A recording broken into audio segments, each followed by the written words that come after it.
درود و سلام خاتم النبیین حضرت محمد مصطفیٰ صلی اللہ علیہ وآلہ وسلم پر، ان کی آل، ان کی اولاد پر اللہ تعالیٰ مغفرت فرمائے، آپ کی، میری، پوری امت کے مسلمانوں کی، آمین۔ حضرت عائشہ رضی اللہ تعالیٰ عنہا رسول اکرم صلی اللہ علیہ وآلہ وسلم کا ارشاد نقل فرماتی ہیں،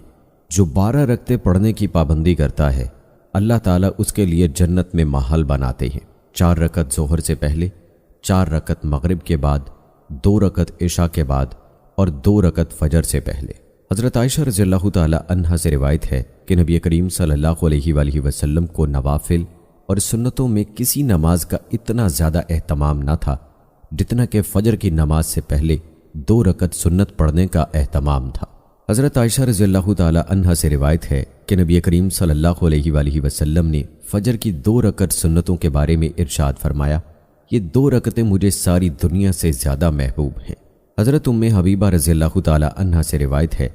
کہ رسول اللہ صلی اللہ علیہ وآلہ وسلم نے ارشاد فرمایا، جو شخص ظہر سے پہلے 4 رکعتیں اور ظہر کے بعد 4 رکعتیں پابندی سے پڑھتا ہے اللہ تعالیٰ اسے دوزخ کی آگ پر حرام فرما دیتے ہیں۔ حضرت عبداللہ بن صائب رضی اللہ تعالی عنہ سے روایت ہے کہ رسول اللہ صلی اللہ علیہ وآلہ وسلم ظہر سے پہلے زوال کے بعد 4 رکعت پڑھتے تھے اور آپ نے ارشاد فرمایا، یہ وہ گھڑی ہے جس میں آسمان کے دروازے کھول دیے جاتے ہیں، اور اس لیے میں چاہتا ہوں کہ اس گھڑی میں میرا کوئی نیک عمل آسمان کی طرف جائے۔ حضرت عمر بن خطاب رضی اللہ تعالی عنہ فرماتے ہیں کہ رسول اللہ صلی اللہ علیہ وآلہ وسلم نے ارشاد فرمایا، زوال کے بعد ظہر سے پہلے کی 4 رکعتیں تہجد کی 4 رکعتوں کے برابر ہیں۔ رسول اللہ صلی اللہ علیہ وآلہ وسلم نے ارشاد فرمایا،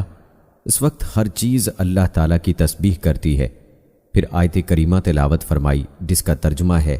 سایہ دار چیزیں اور ان کے سائے کبھی ایک طرف کو اور کبھی دوسری طرف کو عاجزی کے ساتھ اللہ تعالیٰ کو سجدہ کرتے ہوئے جھکے جاتے ہیں۔ حضرت عبداللہ بن عمر رضی اللہ تعالی عنہ سے روایت ہے، رسول اللہ صلی اللہ علیہ وآلہ وسلم نے ارشاد فرمایا، اللہ تعالیٰ اس شخص پر رحم فرمائے جو عصر سے پہلے 4 رکعت پڑھتا ہے۔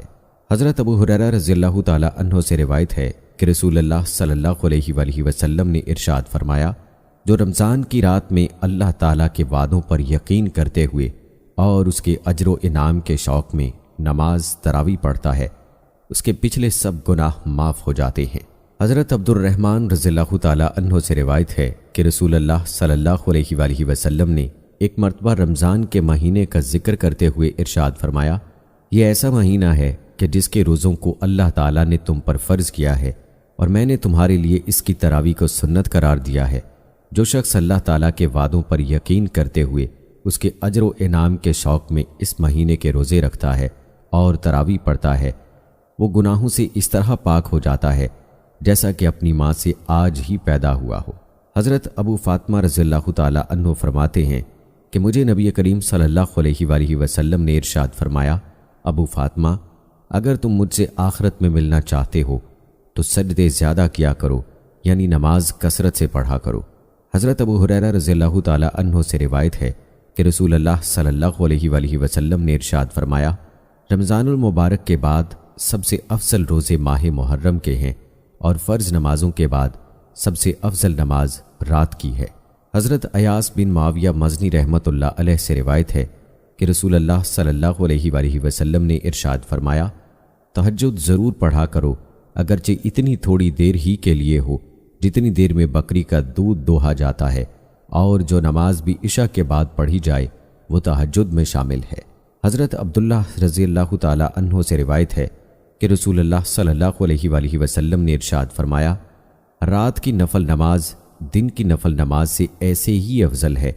جیسے کہ چھپ کر دیا ہوا صدقہ اعلانیہ صدقے سے افضل ہے۔ حضرت ابو امامہ باہلی رضی اللہ تعالی عنہ سے روایت ہے کہ رسول اللہ صلی اللہ علیہ وآلہ وسلم نے ارشاد فرمایا، تہجد ضرور پڑھا کرو، وہ تم سے پہلے کے نیک لوگوں کا طریقہ رہا ہے، اس سے تمہیں اپنے رب کا قرب حاصل ہوگا، گناہ معاف ہوں گے اور گناہوں سے بچے رہو گے۔ حضرت ابو مالک اشعری رضی اللہ تعالی عنہ سے روایت ہے کہ نبی کریم صلی اللہ علیہ وآلہ وسلم نے ارشاد فرمایا، جنت میں ایسے بالا خانے ہیں جن میں اندر کی چیزیں باہر سے اور باہر کی چیزیں اندر سے نظر آتی ہیں۔ یہ بالا خانے اللہ تعالیٰ نے ان لوگوں کے لیے تیار فرمائے ہیں جو لوگوں کو کھانا کھلاتے ہیں، خوب سلام پھیرتے ہیں اور رات کو اس وقت نماز پڑھتے ہیں جب لوگ سو رہے ہوتے ہیں۔ حضرت سہل بن سعد رضی اللہ تعالی عنہ فرماتے ہیں کہ حضرت جبرائیل علیہ السلام نبی کریم صلی اللہ علیہ وآلہ وسلم کی خدمت میں حاضر ہوئے اور عرض کیا، محمد صلی اللہ علیہ وآلہ وسلم، آپ جتنا بھی زندہ رہیں ایک دن موت آنی ہے، آپ جو چاہیں عمل کریں اس کا بدلہ آپ کو دیا جائے گا، جس سے چاہے محبت کریں، آخر ایک دن اس سے جدا ہونا ہے۔ جان لیجئے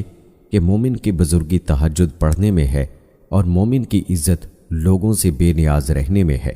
حضرت عبداللہ بن عمر بن عاص رضی اللہ تعالی عنہ فرماتے ہیں کہ رسول اللہ صلی اللہ علیہ وآلہ وسلم نے مجھ سے ارشاد فرمایا، عبداللہ، تم فلاں کی طرح مت ہو جانا کہ وہ رات کو تہجد پڑھا کرتا تھا پھر تہجد چھوڑ دی۔ حضرت مطلب بن ربیعہ رضی اللہ تعالی عنہ فرماتے ہیں کہ رسول اللہ صلی اللہ علیہ وآلہ وسلم نے ارشاد فرمایا، رات کی نماز 2 رکعتیں ہیں، لہٰذا جب تم میں سے کوئی نماز پڑھے تو ہر 2 رکعتوں کے آخر میں تشہد پڑھے، پھر دعا میں اصرار کرے، مسکنت اختیار کرے، بے کسی اور کمزوری کا اظہار کرے۔ جس نے ایسا نہ کیا اس کی نماز ادھوری ہے۔ حضرت ابو ہریرہ رضی اللہ تعالی عنہ سے روایت ہے کہ رسول اللہ صلی اللہ علیہ وآلہ وسلم نے ارشاد فرمایا، جو شخص کسی نماز میں 100 آیات پڑھ لیتا ہے وہ اس رات اللہ تعالیٰ کی عبادت سے غافل رہنے والوں میں شمار نہیں ہوتا، اور جو شخص کسی رات نماز میں 200 آیات پڑھ لیتا ہے وہ اس رات مخلص عبادت گزاروں میں شمار ہوتا ہے۔ حضرت عبداللہ بن عمر بن عاص رضی اللہ تعالی عنہ روایت کرتے ہیں کہ رسول اللہ صلی اللہ علیہ وآلہ وسلم نے ارشاد فرمایا،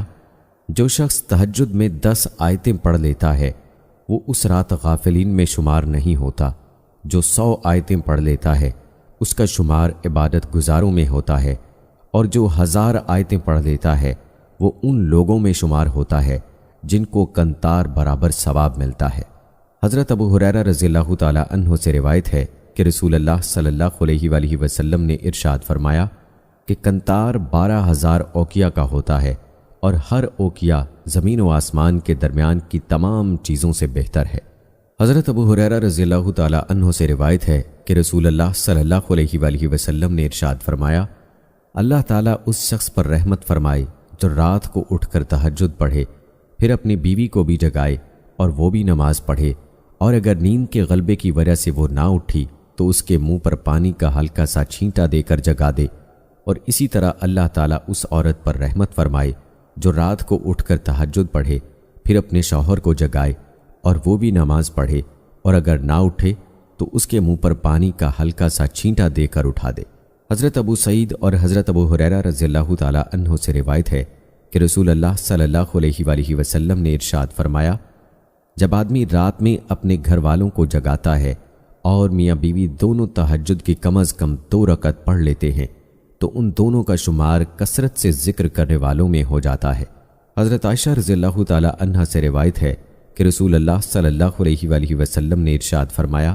جو شخص تہجد پڑھنے کا عادی ہو اور نیند کے غلبے کی وجہ سے کسی رات آنکھ نہ کھلی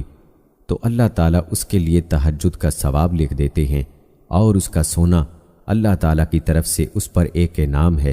کہ بغیر تہجد پڑھے اسے اس رات تہجد کا ثواب مل جاتا ہے۔ حضرت ابو درداء رضی اللہ تعالی عنہ سے روایت ہے کہ نبی کریم صلی اللہ علیہ وآلہ وسلم نے ارشاد فرمایا، جو شخص رات کو سونے کے لیے بستر پر آئے اور اس کی نیت رات کو تہجد پڑھنے کی تھی لیکن وہ ایسا سویا کہ صبح ہی جاگا تو اس کو اس کی نیت پر تہجد کا ثواب ملتا ہے، اور اس کا سونا اللہ تعالیٰ کی طرف سے اس پر ایک انعام ہے۔ حضرت معاذ بن انس جہنی رضی اللہ تعالی عنہ سے روایت ہے کہ رسول اللہ صلی اللہ علیہ وآلہ وسلم نے ارشاد فرمایا، جو شخص فجر کی نماز سے فارغ ہو کر اسی جگہ بیٹھا رہتا ہے، خیر کے علاوہ کوئی بات نہیں کرتا، پھر 2 رکعت اشراق کی نماز پڑھتا ہے، اس کے گناہ معاف ہو جاتے ہیں، چاہے وہ سمندر کی جھاگ سے زیادہ ہی ہوں۔ حضرت حسن بن علی رضی اللہ تعالی عنہ فرماتے ہیں کہ میں نے رسول اللہ صلی اللہ علیہ وآلہ وسلم کو یہ ارشاد فرماتے ہوئے سنا، جو شخص فجر کی نماز پڑھ کر سورج نکلنے تک اللہ تعالیٰ کے ذکر میں مشغول رہتا ہے، پھر 2 یا 4 رکعت اشراق کی نماز پڑھتا ہے تو دوزخ کی آگ اس کی کھال کو بھی نہ چھوئے گی۔ حضرت انس بن مالک رضی اللہ تعالی عنہ روایت کرتے ہیں کہ رسول اللہ صلی اللہ علیہ وآلہ وسلم نے ارشاد فرمایا، جو شخص فجر کی نماز جماعت سے پڑھتا ہے پھر آفتاب نکلنے تک اللہ تعالیٰ کے ذکر میں مشغول رہتا ہے، پھر 2 رکعت نفل پڑھتا ہے تو اسے حج اور عمرے کا ثواب ملتا ہے۔ حضرت انس رضی اللہ تعالیٰ عنہ فرماتے ہیں کہ رسول اللہ صلی اللہ علیہ وآلہ وسلم نے 3 مرتبہ ارشاد فرمایا، کامل حج اور عمرے کا ثواب، کامل حج اور عمرے کا ثواب، کامل حج اور عمرے کا ثواب۔ حضرت ابو درداء رضی اللہ تعالیٰ عنہ سے روایت ہے کہ رسول اللہ صلی اللہ علیہ وآلہ وسلم حدیث کرسی میں اپنے رب کا یہ ارشاد مبارک نقل فرماتے ہیں، آدم کے بیٹے دن کے شروع میں 4 رکعت پڑھنے سے عاجز نہ بنو، میں تمہارے دن بھر کے کام بنا دوں گا۔ حضرت ابو ہریرہ رضی اللہ تعالیٰ عنہ سے روایت ہے کہ رسول اللہ صلی اللہ علیہ وآلہ وسلم نے ایک لشکر بھیجا جو بہت ہی جلد بہت سارا مال لے کر واپس لوٹ آیا۔ ایک صحابی رضی اللہ تعالیٰ عنہ نے عرض کیا، یا رسول اللہ صلی اللہ علیہ وآلہ وسلم، ہم نے کوئی ایسا لشکر نہیں دیکھا جو اتنی جلدی اتنا سارا مال غنیمت لے کر واپس لوٹ آیا ہو۔ رسول اللہ صلی اللہ علیہ وآلہ وسلم نے ارشاد فرمایا کہ میں تمہیں اس سے بھی کم وقت میں اس مال سے بہت زیادہ غنیمت کمانے والا شخص نہ بتاؤں؟ یہ وہ شخص ہے جو اپنے گھر سے اچھی طرح وضو کر کے مسجد جاتا ہے، فجر کی نماز پڑھتا ہے، پھر سورج نکلنے کے بعد اشراق کی نماز پڑھتا ہے، تو یہ بہت تھوڑے وقت میں بہت زیادہ نفع کمانے والا ہے۔ حضرت ابو ہریرہ رضی اللہ تعالیٰ عنہ سے روایت ہے کہ رسول اللہ صلی اللہ علیہ وآلہ وسلم نے ارشاد فرمایا، جو چاشت کی 2 رکعت پڑھنے کا اہتمام کرتا ہے اس کے گناہ معاف کر دیے جاتے ہیں، اگرچہ وہ سمندر کی جھاگ کے برابر ہوں۔ حضرت ابو ہریرہ رضی اللہ تعالیٰ عنہ سے روایت ہے کہ رسول اللہ صلی اللہ علیہ وآلہ وسلم نے ارشاد فرمایا، جو شخص مغرب کی نماز کے بعد 6 رکعتیں اس طرح پڑھتا ہے کہ ان کے درمیان کوئی فضول بات نہیں کرتا تو اسے 12 سال کی عبادت کے برابر ثواب ملتا ہے۔ حضرت عبداللہ بن عمر رضی اللہ تعالیٰ عنہ فرماتے ہیں کہ رسول اللہ صلی اللہ علیہ وآلہ وسلم نے حضرت جعفر بن ابی طالب رضی اللہ تعالیٰ عنہ کو حبشہ روانہ فرمایا۔ جب وہ وہاں سے مدینہ طیبہ آئے تو آپ صلی اللہ علیہ وآلہ وسلم نے ان کو گلے لگایا اور پیشانی پر بوسہ دیا، پھر ارشاد فرمایا، کیا میں تمہیں ایک ہدیہ نہ دوں؟ کیا میں تمہیں ایک خوشخبری نہ سناؤں؟ کیا میں تمہیں ایک تحفہ نہ دوں؟ انہوں نے عرض کیا، ضرور۔ چنانچہ آپ صلی اللہ علیہ وآلہ وسلم نے صلاۃ التسبیح کی تفصیل بیان فرمائی۔ حضرت حسن رحمۃ اللہ علیہ رسول اللہ صلی اللہ علیہ وآلہ وسلم کا ارشاد نقل فرماتے ہیں، جس شخص سے کوئی گناہ ہوا پھر اس نے اچھی طرح وضو کیا اور کھلے میدان میں جا کر 2 رکعت پڑھ کر اللہ تعالیٰ سے اس گناہ کی معافی چاہی تو اللہ تعالیٰ اسے ضرور معاف فرما دیتے ہیں۔ حضرت عبداللہ بن زید مازنی رضی اللہ تعالیٰ عنہ فرماتے ہیں کہ رسول اللہ صلی اللہ علیہ وآلہ وسلم بارش کی دعا مانگنے کے لیے عیدگاہ تشریف لے گئے اور آپ صلی اللہ علیہ وآلہ وسلم نے قبلے کی طرف رخ کر کے اپنی چادر مبارک کو الٹا، یہ گویا نیک فال تھی کہ اللہ تعالیٰ ہمارا حال اس طرح بدل دیں گے۔ حضرت حذیفہ رضی اللہ تعالیٰ عنہ فرماتے ہیں کہ نبی کریم صلی اللہ علیہ وآلہ وسلم کا معمول مبارک تھا کہ جب کوئی اہم معاملہ پیش آتا تو آپ فوراً نماز میں مشغول ہو جاتے۔ حضرت عبداللہ بن مسعود رضی اللہ تعالیٰ عنہ فرماتے ہیں کہ ایک شخص نے نبی کریم صلی اللہ علیہ وآلہ وسلم کی خدمت میں حاضر ہو کر عرض کیا، یا رسول اللہ، میں بحرین تجارت کے لیے جانا چاہتا ہوں۔ رسول اللہ صلی اللہ علیہ وآلہ وسلم نے ارشاد فرمایا، سفر سے پہلے 2 رکعت نفل پڑھ لینا۔ حضرت ابو ہریرہ رضی اللہ تعالیٰ عنہ سے روایت ہے کہ نبی کریم صلی اللہ علیہ وآلہ وسلم نے ارشاد فرمایا، جب تم گھر میں داخل ہو تو 2 رکعت نماز پڑھ لیا کرو، یہ 2 رکعتیں تمہیں گھر میں داخل ہونے کے بعد کی برائی سے بچا لیں گی۔ اسی طرح گھر سے نکلنے سے پہلے 2 رکعت پڑھ لیا کرو، یہ 2 رکعتیں تمہیں گھر سے باہر نکلنے کی بعد کی برائی سے بچا لیں گی۔ حضرت ابی بن کعب رضی اللہ تعالیٰ عنہ سے روایت ہے کہ رسول اللہ صلی اللہ علیہ وآلہ وسلم نے مجھ سے ارشاد فرمایا، تم نماز کے شروع میں کیا پڑھتے ہو؟ حضرت کعب رضی اللہ تعالیٰ عنہ فرماتے ہیں، میں نے سورۃ فاتحہ پڑھی۔ رسول اللہ صلی اللہ علیہ وآلہ وسلم نے ارشاد فرمایا، قسم ہے اس ذات کی جس کے قبضے میں میری جان ہے، اللہ تعالیٰ نے نہ تورات، نہ انجیل، نہ زبور اور نہ باقی قرآن میں اس جیسی کوئی سورت اتاری ہے، اور یہی وہ سورت فاتحہ کی 7 آیتیں ہیں جو ہر نماز کی ہر رکعت میں دہرائی جاتی ہے۔ حضرت ابو ہریرہ رضی اللہ تعالیٰ عنہ سے روایت ہے کہ رسول اللہ صلی اللہ علیہ وآلہ وسلم نے ارشاد فرمایا، جب امام سورت فاتحہ کے آخر میں غیر المغضوب علیہم ولا الضالین کہے تو تم آمین کہو، اس لیے کہ جس شخص کی آمین فرشتوں کی آمین کے ساتھ مل جائے، یعنی دونوں کی آمین کا وقت ایک ہو، تو اس کے پچھلے تمام گناہ معاف ہو جاتے ہیں۔ حضرت ابو موسیٰ اشعری رضی اللہ تعالی عنہ رسول اللہ صلی اللہ علیہ وآلہ وسلم کا ارشاد نقل کرتے ہیں کہ جب امام غیر المغضوب علیہم ولا الضالین کہے تو آمین کہو، اللہ تعالیٰ تمہاری دعا قبول فرمائیں گے۔ حضرت ابو ہریرہ رضی اللہ تعالی عنہ روایت کرتے ہیں کہ تم میں سے کسی کو یہ پسند ہے کہ جب وہ گھر جائے تو وہاں 3 حاملہ اونٹنیاں موجود ہوں جو بڑی اور موٹی ہوں؟ ہم نے عرض کیا یقیناً۔ آپ صلی اللہ علیہ وآلہ وسلم نے ارشاد فرمایا، جن 3 آیتوں کو تم میں سے کوئی شخص نماز میں پڑھتا ہے وہ 3 بڑی اور موٹی اونٹنیوں سے بہتر ہے۔ حضرت ابو ذر رضی اللہ تعالی عنہ فرماتے ہیں کہ میں نے رسول اللہ صلی اللہ علیہ وآلہ وسلم کو یہ ارشاد فرماتے ہوئے سنا، جو شخص ایک رکوع کرتا ہے یا ایک سجدہ کرتا ہے اس کا ایک درجہ بلند کر دیا جاتا ہے اور اس کی ایک غلطی معاف کر دی جاتی ہے۔ حضرت ابو ہریرہ رضی اللہ تعالی عنہ روایت کرتے ہیں کہ رسول اللہ صلی اللہ علیہ وآلہ وسلم نے ارشاد فرمایا، جب امام رکوع سے اٹھتے ہوئے سمیع اللہ لمن حمدہ کہے تو تم اللہم ربنا لک الحمد کہو، جس کا یہ کہنا فرشتوں کے کہنے کے ساتھ مل جاتا ہے، اس کے پچھلے سارے گناہ معاف ہو جاتے ہیں۔ حضرت ابو ہریرہ رضی اللہ تعالی عنہ سے روایت ہے کہ رسول اللہ صلی اللہ علیہ وآلہ وسلم نے ارشاد فرمایا، بندہ نماز کے دوران سجدے کی حالت میں اپنے رب کے سب سے زیادہ قریب ہوتا ہے، لہٰذا اس حالت میں خوب دعائیں کیا کرو۔ حضرت عبادہ بن صامت رضی اللہ تعالی عنہ سے روایت ہے کہ انہوں نے رسول اللہ صلی اللہ علیہ وآلہ وسلم کو یہ ارشاد فرماتے ہوئے سنا، جو بندہ بھی اللہ تعالیٰ کے لیے سجدہ کرتا ہے اللہ تعالیٰ اس کی وجہ سے ضرور ایک نیکی لکھ دیتا ہے، ایک گناہ معاف فرما دیتے ہیں اور ایک درجہ بلند کر دیتے ہیں، لہٰذا خوب کثرت سے سجدہ کیا کرو، یعنی نماز پڑھا کرو۔ حضرت ابو ہریرہ رضی اللہ تعالی عنہ سے روایت ہے کہ رسول اللہ صلی اللہ علیہ وآلہ وسلم نے ارشاد فرمایا، جب ابن آدم سجدے کی آیت تلاوت کر کے سجدہ کرتا ہے تو شیطان روتا ہوا ایک طرف ہٹ جاتا ہے اور کہتا ہے، ہائے افسوس! ابن آدم کو سجدہ کرنے کا حکم مسند احمد طبرانی مجموع الشواہد میں لاتا ہے، افسوس آدم کو سجدہ کرنے کا حکم دیا ہے، اس نے سجدہ کیا تو وہ جنت کا مستحق ہو گیا، اور مجھے سجدہ کرنے کا حکم دیا گیا، میں نے سجدے سے انکار کیا تو میں جہنم کا مستحق ہو گیا۔ حضرت حفاف بن ایمار رضی اللہ تعالی عنہ فرماتے ہیں کہ رسول اللہ صلی اللہ علیہ وآلہ وسلم جب نماز کے اخیر میں یعنی قعدہ میں بیٹھتے تو اپنی شہادت کی انگلی مبارک سے اشارہ فرماتے، مشرکین کہتے تھے یہ اس اشارے سے الیاذ باللہ جادو کرتے ہیں،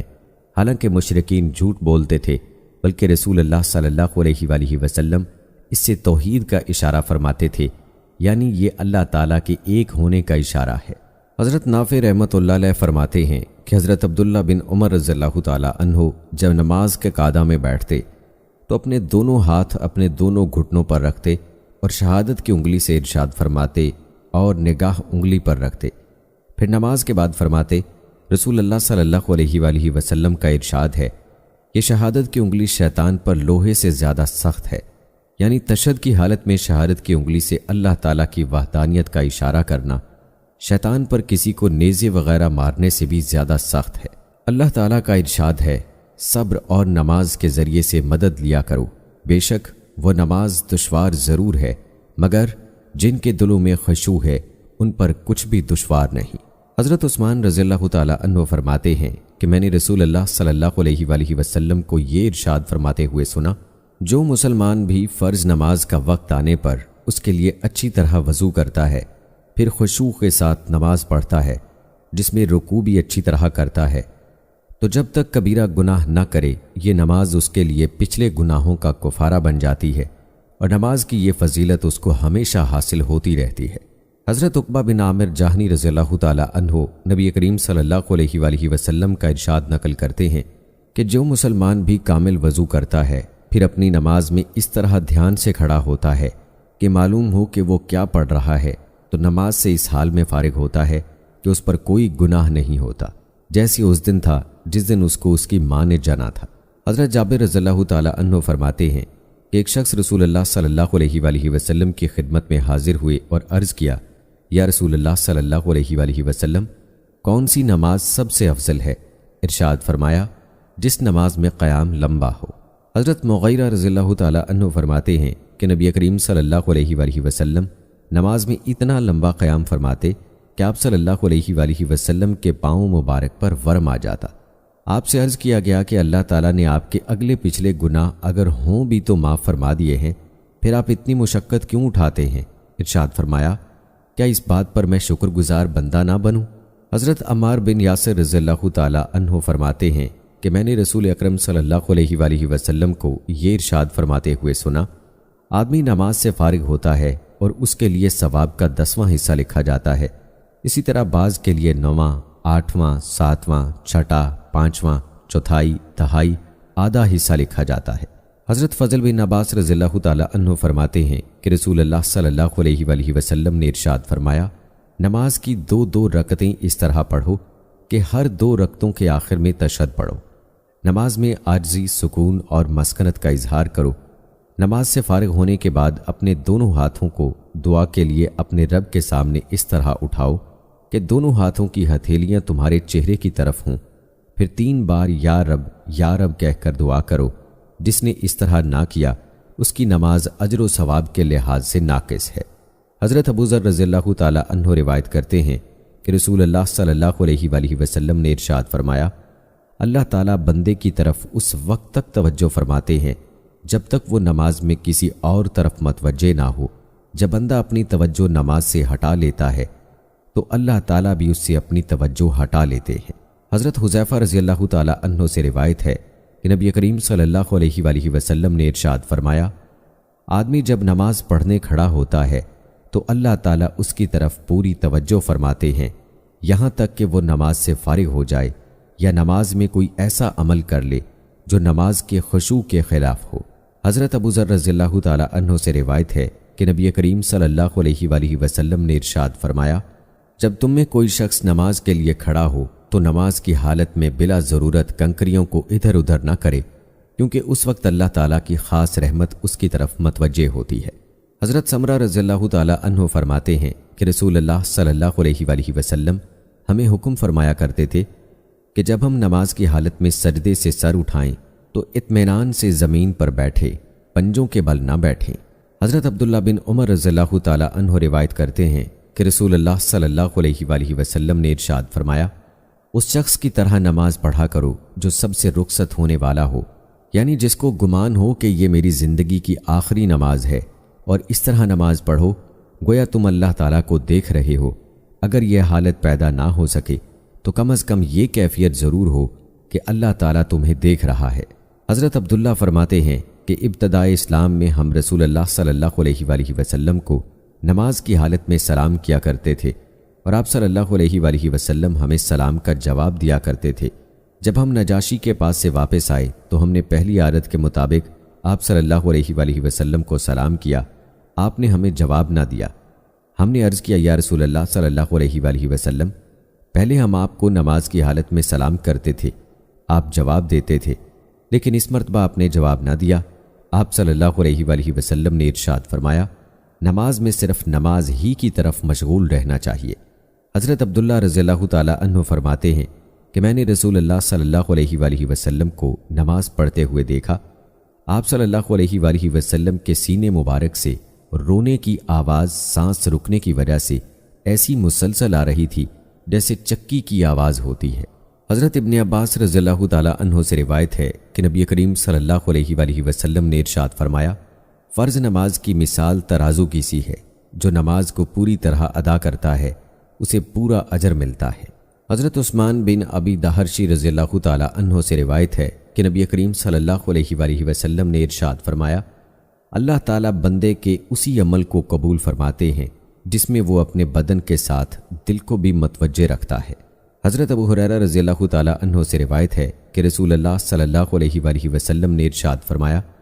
نماز کے 3 حصے ہیں، یعنی نماز کا پورا ثواب ان 3 حصوں کے صحیح ادا کرنے پر ملتا ہے۔ پاکی حاصل کرنا 1/2 حصہ ہے، رکوع 1/2 حصہ ہے، اور سجدہ 1/2 حصہ ہے۔ جو شخص نماز آداب کی رعایت کے ساتھ پڑھتا ہے اس کی نماز قبول کی جاتی ہے، اور اس کے سارے اعمال بھی قبول کیے جاتے ہیں۔ جس کی نماز صحیح نہ پڑھنے کی وجہ سے قبول نہیں ہوتی، اس کے دوسرے اعمال بھی قبول نہیں ہوتے۔ حضرت ابو ہریرہ رضی اللہ تعالی عنہ فرماتے ہیں کہ رسول اللہ صلی اللہ علیہ وآلہ وسلم نے ہمیں عصر کی نماز پڑھائی۔ اس کے بعد آپ صلی اللہ علیہ وآلہ وسلم نے ایک صاحب کو نماز پڑھتے ہوئے دیکھا تو انہیں آواز دے کر فرمایا، فلانے اللہ تعالیٰ سے ڈرو، نماز کو اچھی طرح سے پڑھو، کیا تم یہ سمجھتے ہو کہ میں تم کو نہیں دیکھتا؟ میں اپنے پیچھے کی چیزوں کو بھی ایسے ہی دیکھتا ہوں جیسے کہ اپنے سامنے کی چیزوں کو دیکھتا ہوں۔ اپنی نمازوں کو اچھی طرح پڑھا کرو، رکوع اور سجدوں کو پورے طور پر ادا کیا کرو۔ حضرت وائل بن حجر رضی اللہ تعالی عنہ فرماتے ہیں کہ رسول اللہ صلی اللہ علیہ وآلہ وسلم جب رکوع فرماتے تو ہاتھوں کی انگلیاں کھلی رکھتے اور جب سجدہ فرماتے تو انگلیاں ملا لیتے۔ حضرت ابو درداء رضی اللہ تعالی عنہ روایت فرماتے ہیں، جو شخص 2 رکعت اس طرح پڑھتا ہے کہ اس کا رکوع اور سجدہ پورے طور پر کرتا ہے، اس کے بعد اللہ تعالیٰ سے جو مانگتا ہے اللہ تعالیٰ اس کو وہ فوراً یا کسی مصلحت کی وجہ سے کچھ دیر کے بعد ضرور عطا فرماتے ہیں۔ حضرت ابو عبداللہ اشعری رضی اللہ تعالی عنہ سے روایت ہے کہ رسول اللہ صلی اللہ علیہ وآلہ وسلم نے ارشاد فرمایا، اس شخص کی مثال جو پورے طریقے پر رکوع نہیں کرتا اور سجدے میں بھی ٹھونگے مارتا ہے، اس بھوکے شخص کی سی ہے جو 1-2 کھجوریں کھائے جس سے اس کی بھوک دور نہیں ہوتی، اسی طرح ایسی نماز کسی کام نہیں آتی۔ حضرت ابو درداء رضی اللہ تعالی عنہ سے روایت ہے کہ نبی کریم صلی اللہ علیہ وآلہ وسلم نے ارشاد فرمایا، اس امت میں سب سے پہلے خشوع اٹھایا جائے گا، یہاں تک کہ تمہیں امت میں ایک بھی خشوع والا نہ ملے گا۔ حضرت ابو قتادہ رضی اللہ تعالی عنہ روایت کرتے ہیں کہ رسول اللہ صلی اللہ علیہ وآلہ وسلم نے ارشاد فرمایا، بدترین چوری کرنے والا شخص وہ ہے جو نماز میں سے چوری کر لیتا ہے۔ صحابہ رضی اللہ تعالی عنہ نے عرض کیا، یا رسول اللہ صلی اللہ علیہ وآلہ وسلم، نماز میں سے کس طرح چوری کر لیتا ہے؟ ارشاد فرمایا، اس کا رکوع اور سجدہ اچھی طرح نہیں کرتا، یا یہ فرمایا کہ رکوع اور سجدے میں اپنی کمر کو صحیح نہیں کرتا۔ حضرت ابو ہریرہ رضی اللہ تعالی عنہ روایت کرتے ہیں کہ رسول اللہ صلی اللہ علیہ وآلہ وسلم نے ارشاد فرمایا، اللہ تعالیٰ ایسے آدمی کی نماز کی طرف دیکھتے ہی نہیں جو رکوع اور سجدے کے درمیان یعنی قوما میں اپنی کمر کو سیدھا نہ کرے۔ حضرت عائشہ رضی اللہ تعالی عنہا سے روایت ہے کہ میں نے رسول اللہ صلی اللہ علیہ وآلہ وسلم سے پوچھا کہ نماز میں ادھر ادھر دیکھنا کیسا ہے؟ ارشاد فرمایا، یہ شیطان کا آدمی کی نماز میں سے اچک لینا ہے۔ حضرت جابر بن سمرہ رضی اللہ تعالی عنہ سے روایت ہے کہ رسول اللہ صلی اللہ علیہ وآلہ وسلم نے ارشاد فرمایا، جو لوگ نماز میں آسمان کی طرف نظر اٹھا کر دیکھتے ہیں وہ باز آ جائیں، ورنہ ان کی نگاہیں اوپر کی اوپر ہی رہ جائیں گی۔ اللہ تعالیٰ کا ارشاد ہے، ایمان والو، جب تم نماز کے لیے اٹھو تو پہلے اپنے منہ کو اور کوہنیوں تک اپنے ہاتھوں کو دھو لیا کرو اور اپنے سروں کا مسح کر لیا کرو اور اپنے پاؤں بھی ٹخنوں تک دھو لیا کرو۔ حضرت ابو مالک اشعری رضی اللہ تعالی عنہ سے روایت ہے کہ رسول اللہ صلی اللہ علیہ وآلہ وسلم نے ارشاد فرمایا، وضو آدھا ایمان ہے، الحمدللہ کہنا اعمال کے ترازو کو ثواب سے بھر دیتا ہے، سبحان اللہ والحمدللہ آسمان و زمین کے درمیان کی خالی جگہ کو ثواب سے بھر دیتے ہیں، نماز نور ہے، صدقہ دلیل ہے، صبر کرنا روشنی ہے، اور قرآن تمہارے حق میں دلیل ہے یا تمہارے خلاف دلیل ہے، یعنی اگر اس کی تلاوت کی اور اس پر عمل کیا تو یہ تمہاری نجات کا ذریعہ ہوگا ورنہ تمہاری پکڑ کا ذریعہ ہوگا۔ حضرت ابو ہریرہ رضی اللہ تعالی عنہ فرماتے ہیں کہ میں نے اپنے حبیب صلی اللہ علیہ وآلہ وسلم کو یہ ارشاد فرماتے ہوئے سنا، مومن کا زیور قیامت کے دن وہاں تک پہنچے گا جہاں تک وضو کا پانی پہنچتا ہے، یعنی اعضاء کے جن حصوں تک وضو کا پانی پہنچے گا وہاں تک زیور پہنایا جائے گا۔ حضرت ابو ہریرہ رضی اللہ تعالی عنہ سے روایت ہے کہ میں نے رسول اللہ صلی اللہ علیہ وآلہ وسلم کو یہ ارشاد فرماتے ہوئے سنا، میری امت قیامت کے دن اس حال میں بلائی جائے گی کہ ان کے ہاتھ، پاؤں اور چہرے وضو میں دھلنے کی وجہ سے روشن اور چمکدار ہوں گے، لہٰذا جو شخص اپنی روشنی کو بڑھانا چاہے تو اسے چاہیے کہ وہ اسے بڑھائے۔ حضرت عثمان بن عفان رضی اللہ تعالی عنہ سے روایت ہے کہ رسول اللہ صلی اللہ علیہ وآلہ وسلم نے ارشاد فرمایا، جس نے وضو کیا اور اچھی طرح وضو کیا یعنی سنتوں اور آداب و مستحبات کا اہتمام کیا تو اس کے گناہ جسم سے نکل جاتے ہیں، یہاں تک کہ اس کے ناخنوں کے نیچے سے بھی نکل جاتے ہیں۔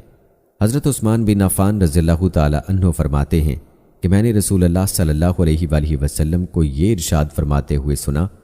جو بندہ کامل وضو کرتا ہے یعنی ہر عضو کو اچھی طرح 3 مرتبہ دھوتا ہے، اللہ تعالیٰ اس کے اگلے پچھلے سب گناہ معاف فرما دیتے ہیں۔ حضرت عبداللہ بن عمر رضی اللہ تعالی عنہ سے روایت ہے کہ نبی کریم صلی اللہ علیہ وآلہ وسلم نے ارشاد فرمایا، جو وضو میں ایک ایک مرتبہ ہر عضو کو دھوتا ہے تو یہ فرض کے درجے میں ہے، اور جو وضو میں 2 مرتبہ ہر عضو کو دھوتا ہے تو اسے اجر کے 2 حصے ملتے ہیں، اور جو وضو میں 3 مرتبہ ہر عضو کو دھوتا ہے تو یہ میرا اور مجھ سے پہلے انبیاء علیہ السلام کا وضو ہے۔ حضرت عبداللہ بن عمر رضی اللہ تعالی عنہ فرماتے ہیں کہ رسول اللہ صلی اللہ علیہ وآلہ وسلم ارشاد فرمایا کرتے تھے، جو شخص وضو ہونے کے باوجود تازہ وضو کرتا ہے اسے 10 نیکیاں ملتی ہیں۔ حضرت ابو ہریرہ رضی اللہ تعالی عنہ سے روایت ہے کہ نبی کریم صلی اللہ علیہ وآلہ وسلم نے ارشاد فرمایا، اگر مجھے یہ خیال نہ ہوتا کہ میری امت مشقت میں پڑ جائے گی تو میں ان کو ہر نماز کے وقت مسواک کرنے کا حکم دیتا۔ حضرت ابو ایوب رضی اللہ تعالی عنہ روایت کرتے ہیں کہ رسول اللہ صلی اللہ علیہ وآلہ وسلم نے ارشاد فرمایا، 4 چیزیں پیغمبروں کی سنتوں میں سے ہیں، حیا کا ہونا، خوشبو لگانا، مسواک کرنا اور نکاح کرنا۔ حضرت عائشہ رضی اللہ تعالی عنہا سے روایت ہے کہ رسول اللہ صلی اللہ علیہ وآلہ وسلم نے ارشاد فرمایا،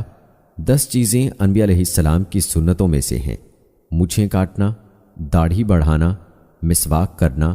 ناک میں پانی ڈال کر صاف کرنا، ناخن تراشنا، انگلیوں کے جوڑوں کو اور اسی طرح جسم میں جہاں جہاں میل جمتا ہے مثلاً کان اور ناک کے سوراخ اور بغلوں وغیرہ کا اہتمام سے دھونا،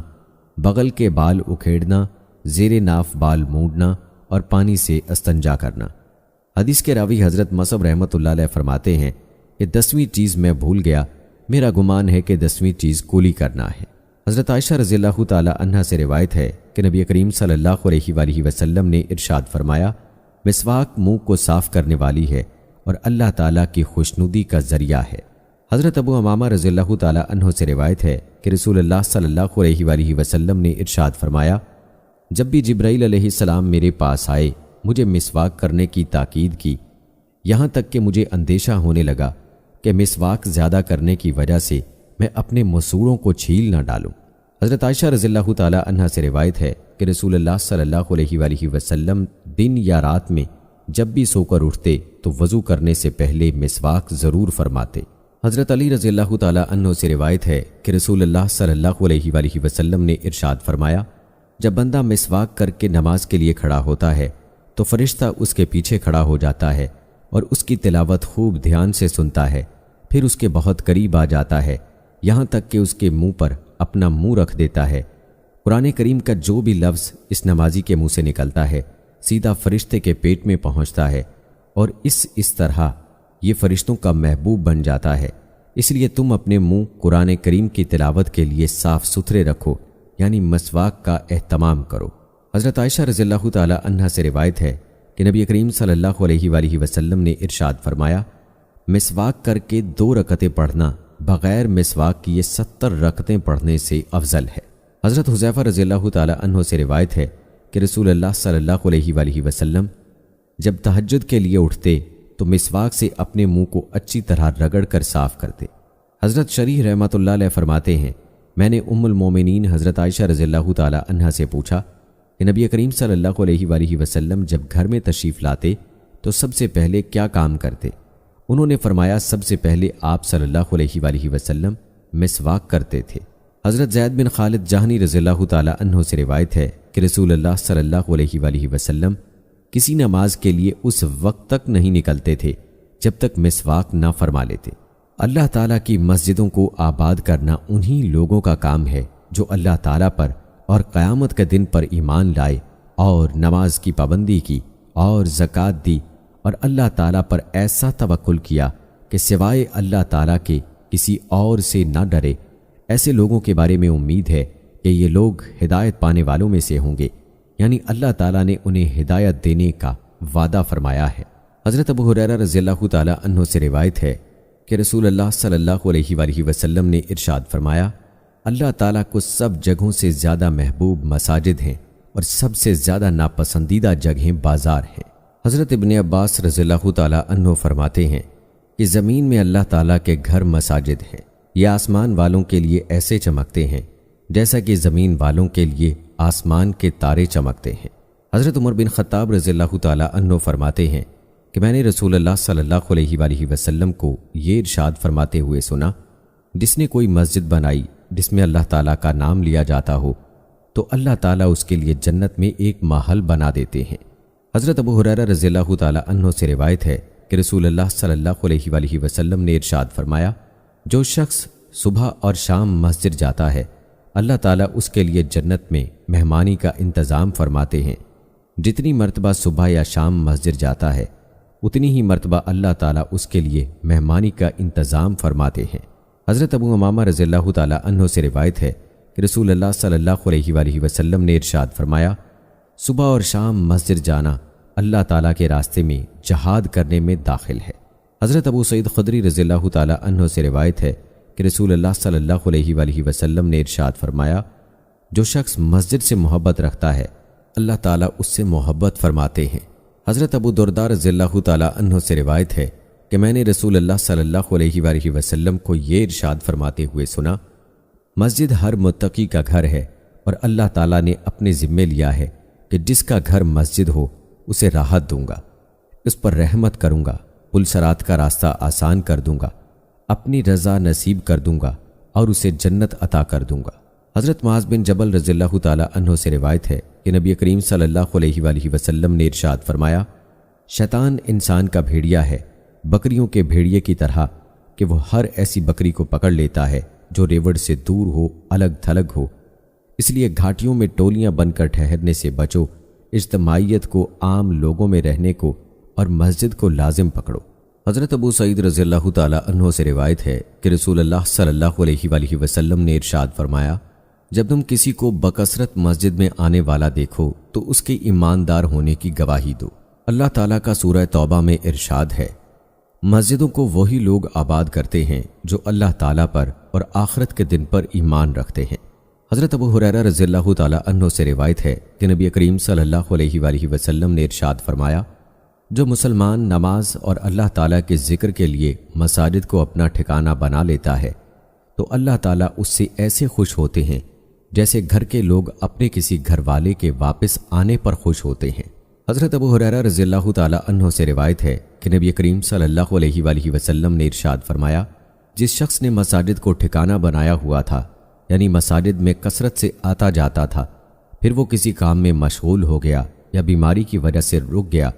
پھر دوبارہ مساجد کو اسی طرح ٹھکانہ بنا لیا، تو اللہ تعالیٰ اسے دیکھ کر ایسے خوش ہوتے ہیں جیسے کہ گھر کے لوگ اپنے کسی گھر والے کے واپس آنے پر خوش ہوتے ہیں۔ حضرت عائشہ رضی اللہ تعالیٰ عنہا فرماتی ہیں کہ رسول اللہ صلی اللہ علیہ وآلہ وسلم نے محلوں میں مساجد بنانے کا حکم فرمایا اور اس بات کا بھی حکم فرمایا کہ مساجد کو صاف ستھرا رکھا جائے اور ان میں خوشبو بسائی جائے۔ حضرت انس رضی اللہ تعالیٰ عنہ فرماتے ہیں کہ ایک عورت مسجد سے کوڑا کرکٹ اٹھاتی تھی، اس کا انتقال ہو گیا، نبی کریم صلی اللہ علیہ وآلہ وسلم کو اس کے دفن کرنے کی اطلاع نہیں دی گئی۔ نبی کریم صلی اللہ علیہ وآلہ وسلم نے ارشاد فرمایا، جب تم میں سے کسی کا انتقال ہو جائے تو مجھے اس کی اطلاع دے دیا کرو، اور ارشاد فرمایا، میں نے اسے جنت میں دیکھا اس لیے کہ وہ مسجد میں کوڑا کرکٹ اٹھاتی تھی۔ اللہ تعالیٰ کا ارشاد ہے، جس طرح ہم نے کعبہ کو قبلہ مقرر کر کے تم پر اپنی نعمت کو مکمل کیا، اسی طرح ہم نے تم لوگوں میں ایک عظیم الشان رسول بھیجا جو تم ہی میں سے ہے، وہ تم کو ہماری آیات پڑھ پڑھ کر سناتے ہیں، تم کو نفس کی گندگی سے پاک کرتے ہیں، تم کو قرآن کریم کی تعلیم دیتے ہیں، اور اس قرآن کی مراد اپنی سنت اور طریقے کی بھی تعلیم دیتے ہیں، اور تم کو ایسی مفید باتوں کی تعلیم دیتے ہیں جن کی تم کو خبر بھی نہ تھی۔ اللہ تعالیٰ کا ارشاد ہے، اے ایمان والو، جب تم سے کہا جائے کہ مجلس میں دوسروں کے بیٹھنے کے لیے گنجائش کر دو تو تم آنے والے کو جگہ دے دیا کرو، اللہ تعالیٰ تم کو جنت میں کھلی جگہ دیں گے۔ اور جب کسی ضرورت کی وجہ سے تمہیں کہا جائے کہ مجلس میں سے اٹھ جاؤ تو اٹھ جایا کرو، اللہ تعالیٰ اسی حکم کو اسی طرح دوسرے احکامات کو ماننے کی وجہ سے تم میں سے ایمان والوں کے اور جنہیں علم دین دیا گیا ہے ان کے درجے بلند کریں گے، اور جو کچھ تم کرتے ہو اللہ تعالیٰ اس سے باخبر ہے۔ اللہ تعالیٰ کا ارشاد ہے، اور سچ میں جھوٹ کو نہ ملاؤ اور جان بوجھ کر حق کو یعنی شرعی احکام کو نہ چھپاؤ۔ اللہ تعالیٰ کا ارشاد ہے، کیا غضب ہے کہ تم لوگوں کو تو نیکی کا حکم کرتے ہو اور اپنی خبر بھی نہیں لیتے، حالانکہ تم کتاب کی تلاوت کرتے ہو جس کا تقاضا یہ تھا کہ تم علم پر عمل کرتے، تو پھر کیا تم اتنا بھی نہیں سمجھتے؟ حضرت بریدہ اسلمی رضی اللہ تعالیٰ عنہ روایت کرتے ہیں کہ رسول اللہ صلی اللہ علیہ وآلہ وسلم نے ارشاد فرمایا، جو شخص قرآن شریف پڑھے، اسے سیکھے اور اس پر عمل کرے، اس کو قیامت کے دن تاج پہنایا جائے گا جو نور کا بنا ہوا ہوگا، اس کی روشنی سورج کی روشنی کی طرح ہوگی۔ اس کے والدین کو ایسے 2 جوڑے پہنائے جائیں گے کہ تمام دنیا اس کا مقابلہ نہیں کر سکتی۔ وہ عرض کریں گے، یہ جوڑے ہمیں کس وجہ سے پہنائے گئے؟ ارشاد ہوگا، تمہارے بچے کے قرآن شریف پڑھنے کے بدلے میں۔ حضرت عبداللہ بن عمر بن عاص رضی اللہ تعالیٰ عنہ سے روایت ہے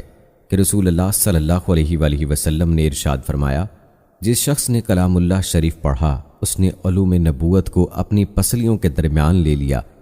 گو اس کی طرف وحی نہیں بھیجی جاتی۔ حافظ قرآن کے لیے مناسب نہیں کہ غصہ کرنے والے کے ساتھ غصے سے پیش آئے یا جاہلانہ سلوک کرنے والوں کے ساتھ جہالت کا سلوک کریں، جبکہ وہ اپنے اندر اللہ تعالیٰ کا کلام لیے ہوئے ہیں۔ حضرت جابر رضی اللہ تعالیٰ عنہ سے روایت ہے کہ نبی کریم صلی اللہ علیہ وآلہ وسلم نے ارشاد فرمایا، علم 2 طرح کا ہوتا ہے، ایک وہ علم ہے جو دل میں اتر جائے، وہی علم نافع ہے، اور دوسرا وہ علم جو صرف زبان پر ہو یعنی عمل اور اخلاص سے خالی ہو، تو وہ اللہ تعالیٰ کی طرف سے انسان کے خلاف اس کے مجرم ہونے کی دلیل ہے،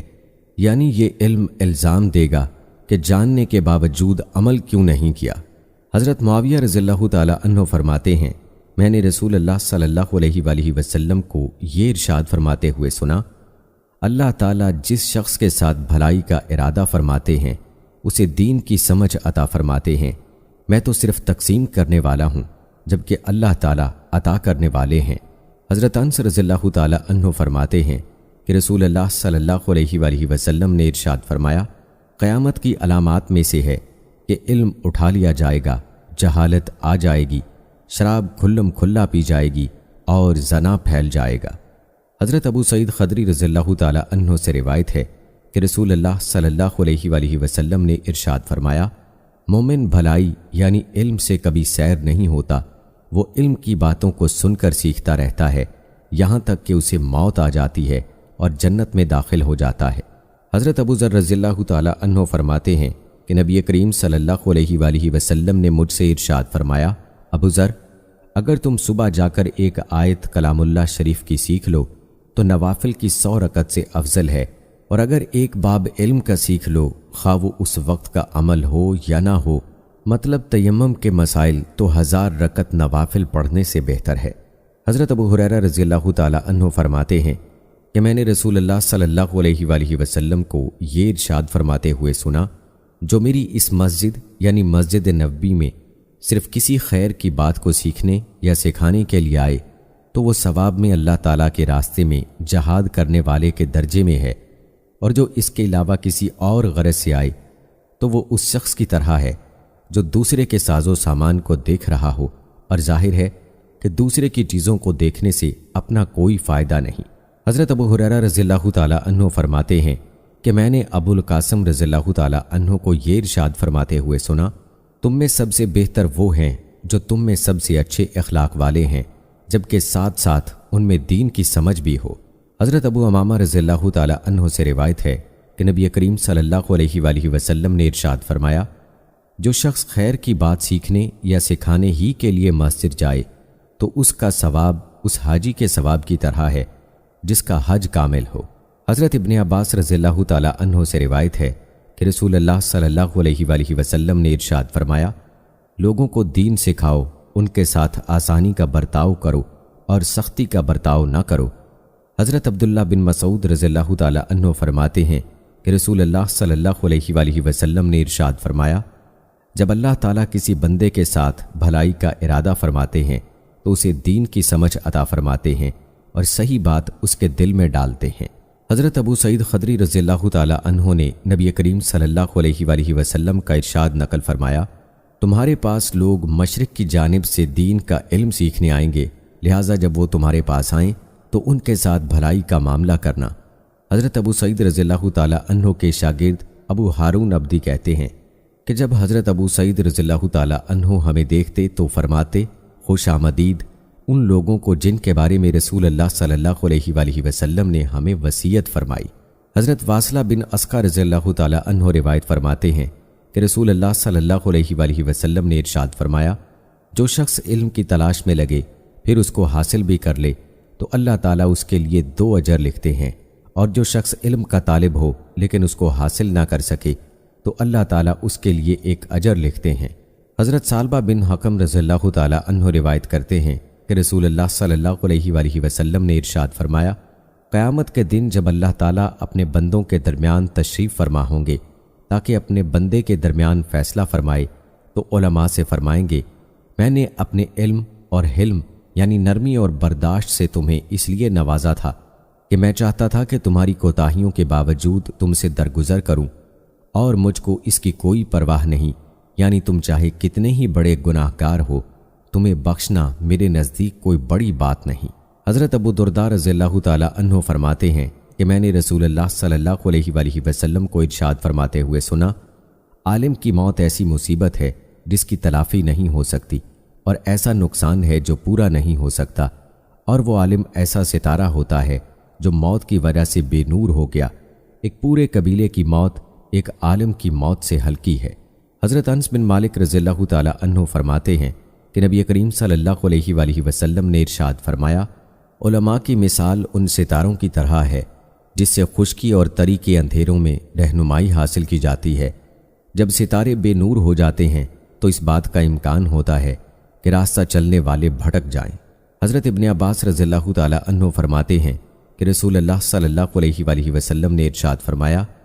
ایک عالم دین شیطان پر 1000 عابدوں سے زیادہ سخت ہے۔ حضرت ابو ہریرہ رضی اللہ تعالیٰ عنہ فرماتے ہیں کہ میں نے رسول اللہ صلی اللہ علیہ وآلہ وسلم کو یہ ارشاد فرماتے ہوئے سنا، غور سے سنو، دنیا اور دنیا میں جو کچھ ہے وہ اللہ تعالیٰ کی رحمت سے دور ہے، البتہ اللہ تعالیٰ کا ذکر اور وہ چیزیں جو اللہ تعالیٰ سے قریب کریں یعنی نیک عمل اور عالم اور طالب علم،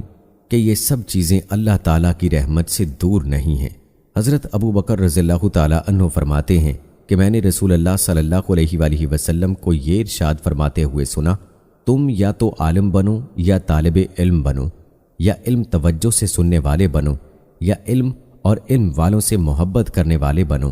ان 4 کے علاوہ 5ویں قسم کے نہ بنو ورنہ ہلاک ہو جاؤ گے۔ 5ویں قسم یہ ہے کہ تم علم اور علم والوں سے بغض رکھو۔ حضرت ابن مسعود رضی اللہ تعالیٰ عنہ فرماتے ہیں کہ میں نے رسول اللہ صلی اللہ علیہ وآلہ وسلم کو یہ ارشاد فرماتے ہوئے سنا، حسد سوائے 2 شخصوں کے کسی پر جائز نہیں، یعنی اگر حسد جائز ہوتا تو یہ 2 شخص ایسے ہیں کہ ان پر جائز ہوتا، ایک وہ شخص جس کو اللہ تعالیٰ نے مال دیا ہو اور وہ اسے اللہ تعالیٰ کی رضا والے کاموں میں بے دریغ خرچ کرتا ہو، دوسرے وہ جس کو اللہ تعالیٰ نے علم عطا فرمایا ہو اور وہ اس کے مطابق فیصلہ کرتا ہو اور اسے دوسروں کو سکھاتا ہو۔ حضرت عبداللہ رضی اللہ تعالیٰ عنہ فرماتے ہیں کہ رسول اللہ صلی اللہ علیہ وآلہ وسلم نے ارشاد فرمایا، قرآن سیکھو اور لوگوں کو سکھاؤ، علم سیکھو اور لوگوں کو سکھاؤ، فرض احکام سیکھو اور لوگوں کو سکھاؤ، کیونکہ میں دنیا سے اٹھا لیا جاؤں گا اور علم بھی عنقریب اٹھا لیا جائے گا، یہاں تک کہ 2 شخص ایک فرض حکم کے بارے میں اختلاف کریں گے اور علم کے کم ہو جانے کی وجہ سے کوئی ایسا شخص نہیں ملے گا جو ان کو اس فرض سے حکم کے بارے میں صحیح بات بتا دے۔ حضرت ابو امامہ باہلی رضی اللہ تعالیٰ عنہ روایت کرتے ہیں کہ رسول اللہ صلی اللہ علیہ وآلہ وسلم نے ارشاد فرمایا، لوگو، علم کے واپس لیے جانے اور علم اٹھا لیے جانے سے پہلے علم حاصل کرو۔ حضرت ابو ہریرہ رضی اللہ تعالیٰ عنہ فرماتے ہیں کہ رسول اللہ صلی اللہ علیہ وآلہ وسلم نے ارشاد فرمایا، مومن کے مرنے کے بعد جن اعمال کا ثواب اس کو ملتا رہتا ہے ان میں ایک تو علم ہے جو کسی کو سکھایا اور پھیلایا ہو، دوسرا صالح اولاد ہے جس کو چھوڑا ہو، تیسرا قرآن شریف ہے جو میراث میں چھوڑ گیا ہو، چوتھا مسجد ہے جو بنائی گئی ہو، 5واں مسافر خانہ ہے جس کو اس نے تعمیر کیا ہو، چھٹا نہر ہے جس کو اس نے جاری کیا ہو، 7واں وہ صدقہ ہے جس کو اپنی صحت اور زندگی میں اس طرح دے گیا ہو کہ مرنے کے بعد اس کا ثواب ملتا رہے، مثلاً وقف کی شکل میں صدقہ کر گیا ہو۔ حضرت انس رضی اللہ تعالی عنہ فرماتے ہیں کہ آپ صلی اللہ علیہ وآلہ وسلم جب کوئی بات ارشاد فرماتے